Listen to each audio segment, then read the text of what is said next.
तोरा विश्वास बात के ना हो, लेकिन हमारे खुद माता जी तार चाची एगो गीत के फैन है और गीत सुना दो अगर केहू हिल जाई का निष्ठा जी ठीक बनी नो कनी आई हमें सुनारे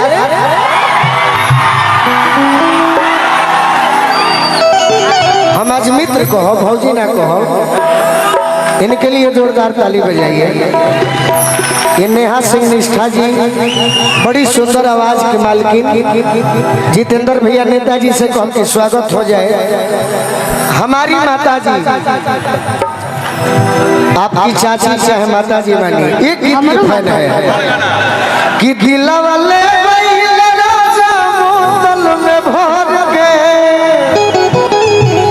आप हटिए गुंडा जी मुस्कान कनी मार देता हूँ। चलिए बड़ा खुशी होला कि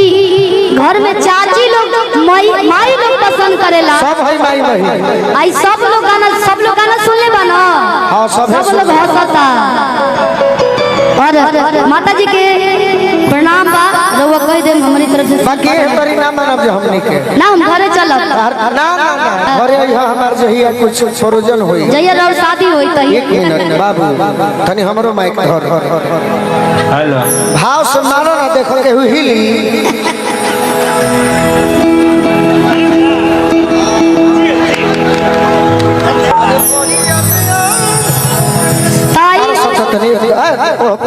सब लोग ओढ़ ले। मेहरारू का कहती है बताओ, औरतिया के नया नया शादी भइल बा, जल्दी में बताइए देरी हो देरी नहीं होत भाई, अब देरी नहीं हो तो चाची जब लेना कोई वो देरी बुझाता औरतिया कह दिया केहू के नया नया शादी होला जेकर हो गइल होई वो जानत होई,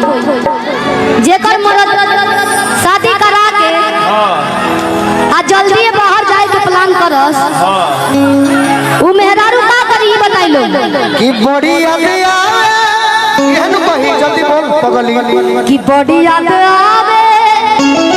ए बस हरी होने चल पिया के प्यार खाए हम साडू रतिया करतिया अरे पहाड़ दिन भाई कि का हमारा अरे करे जाल लड़ के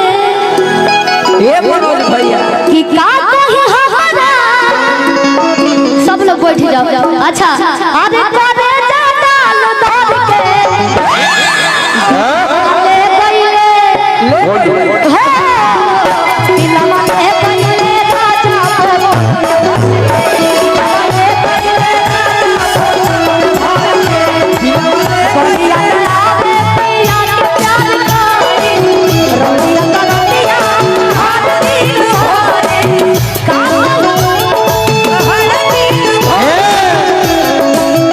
ये शिल्पी सखी कनी बतावा तहर पिया के याद कैसे आवेला हमरा से बताओ कैसे सुनी बढ़िया के आवे पिया के प्यार बढ़िया के पहाड़ दिन भाई का हमरा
अच्छा पिंटू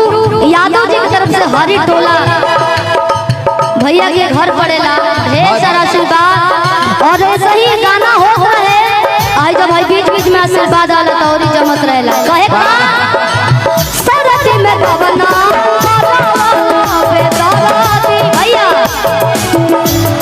आज छूटल ना रहे गावाला के हरदी सुनो शिल्पी बाबू हमरे के माफ करी हम तार बीच में खड़ा बनी का है